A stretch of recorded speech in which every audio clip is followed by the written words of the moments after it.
What's up, everybody? If you look behind me, you can see I got the Geezer Glide up on the left. Not that there's anything wrong with it, just gonna do a little maintenance.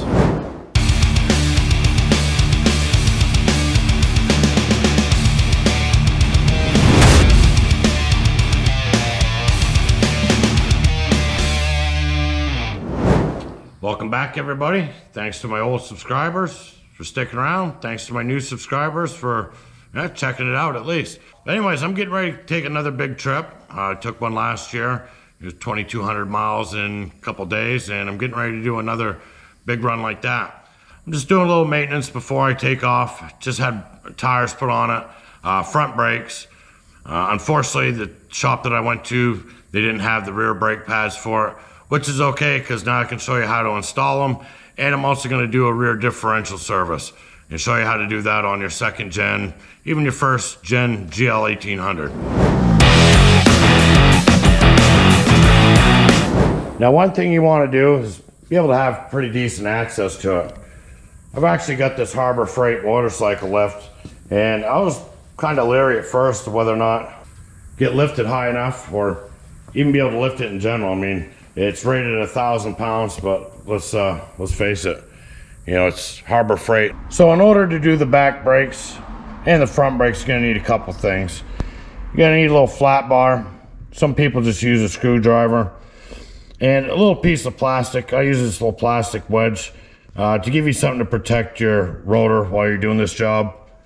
A 5mm Allen wrench, 5mm Allen socket, and a torque wrench. Now I'm trying to give you the best possible view that I can. It's a little tough here, it's a little tight space, but we're gonna start by compressing the caliper. Now, you wanna take your little piece of plastic and you kinda wanna stick it behind your caliper, in front of your caliper. Then with your little flat bar, you wanna catch the backing plate of your brake pad. Now you don't have to put a lot of pressure on this, and just slowly work it until the caliper starts compressing. The next thing you want to do, and I forgot to mention that you're not going to have to remove the caliper to do this. Just remove this little rubber plug.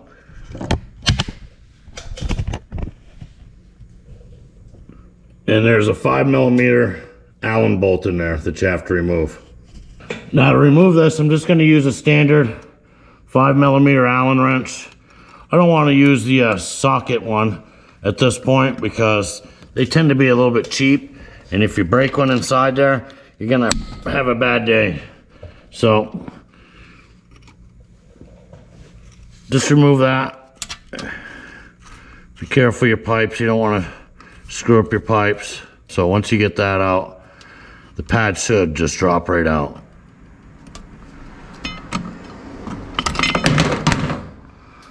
And that's it. So for brake pads, I'm using EBC. They're made in the United States. I've had really good luck with these on my CBR. And, with the heavy duty stuff that I do, pulling a camper and so on and so forth, I'm gonna put a little bit heavier duty brakes on it this time around. Now honestly, the brake pads I took off are damn near brand new. They didn't even really need replaced. But since I've already had the fronts done, I'm gonna do the backs anyways. And since those brake pads look pretty much brand new, well, this could be a kind of a duration test, I guess. I've got almost 12,000 miles on those other brake pads, and like I said, they look practically brand new. So we'll see how these EBC brakes fare in the future, and we'll do a review on it later on sometime. Now this inside one might be a little bit tricky, but it's only gonna line up one way. So I'm gonna start with the inside first. You're just gonna have to kind of fish it in there, but there's gonna be a notch where that caliper, where that brake pad sits in, and you're basically doing it by feel. So I got that one already on there. Now you want to put a little tension on the back side of that caliper, and then you want to do your other side, and it's going to do the same thing. It's just going to kind of fit into its little hole, and once it does, that's pretty much it. Oh, and like I said, you're gonna, might take you a couple tries here to get everything to line up.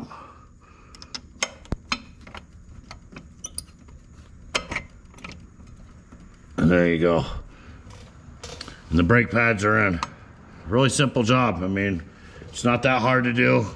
All we gotta do is tighten it up, Now I'm going to tighten it up with my regular Allen wrench so it gets a little bit snug, just to make sure it threads proper. So now you get it bottomed out, you just want to torque it to 13 foot-pounds.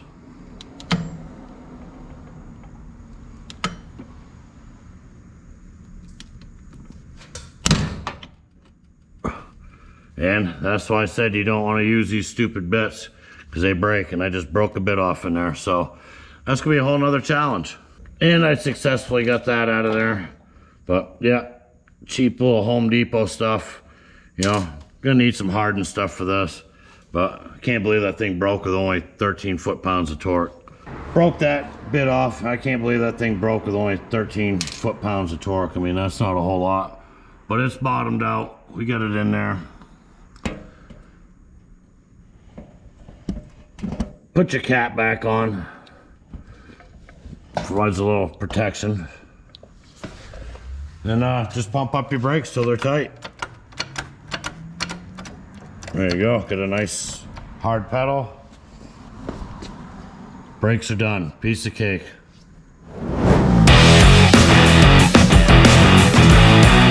So in order to change the rear differential fluid, it's real simple. Just gonna need a 17mm wrench, a new crush washer for the drain, a new O-ring for the fill plug, and of course differential fluid. Now the first thing you want to do with this differential is you just need to drain it. It's not a big deal. It's a 17mm bolt. Just crack it loose. Sorry about that. It's a little confined space here. Just crack it loose.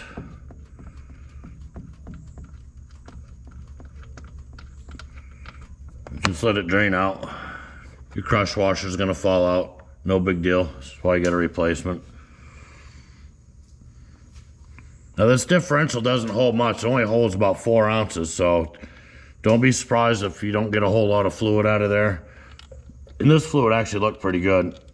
Before you reinstall that, you're gonna notice this bolt's got a little recess. What that is a magnet, and that catches all the metal fibers. So you want to clean that back out. I didn't show you before, but it was pretty gunked up, so cleaned it out. That way all the metal shavings and stuff like that have a place to collect. Now when you put your crush washer back on, it's hard to see here, but it does have a flat side and kind of rounded side. And you want the flat side towards your differential, and then just tighten up your bolt.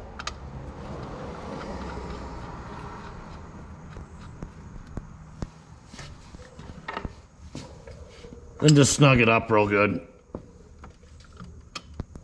And that's it. Now that we got the differential drained, it's time to refill it. This is kind of going to be a trick because where it's located. So this is also a 17mm bolt, but I don't really like this too much because I don't know, it does seem a bit loose on there, but and it's kind of in a spot that's hard to see. You really can't get a socket on it.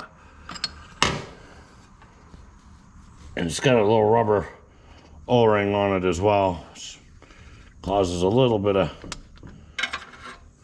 play. So, and your rubber O-ring, I don't know how well you can see, sits inside here, so you're gonna have to pull that out, put a new O-ring in. So, when installing a new O-ring, it's always a good idea to put a little bit of oil of whatever it's going into onto your O-ring. You don't have to put a lot, just get it kind of wet. Make sure it's coated okay. And then just go ahead and install your new O-ring. Now what I got here is an extractor. You can get these off Amazon for a few bucks. And basically it's in cc's, so 4 ounces fluid is about just under 120 cc's. Now we got that filled up. It's time to attach our hose and fill up the differential. Now we're just gonna feed our tube into the differential. It's kind of, like I said, it's in kind of a tight spot. We're gonna do like a siphon. We're just gonna start from the top and let it drain.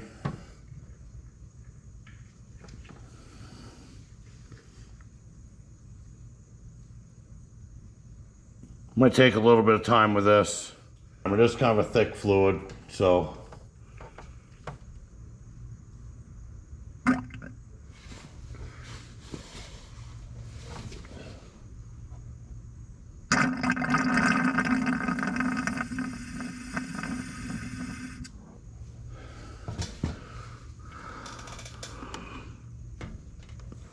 All right, now that you got it filled, just reinstall your cap and just be careful you don't cross thread this. I mean, it should be pretty much self-explanatory, but you know, you don't want to cause yourself damage for a simple process.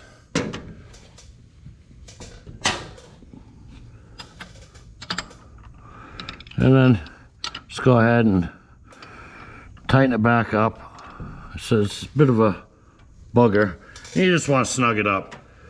And that should pretty much do it as far as that goes. So that job was pretty quick and painless. Did get a little busted knuckle out of the deal, but no big deal. I mean, all in all, probably about 20 minutes into that job, and that's with draining the fluids, and so on and so forth. I mean, it took me a little longer because obviously I'm filming, but it's quick and easy. Save yourself some money, do it yourself. So I hope this video helped you out. Be safe, have fun, and we'll see you next time.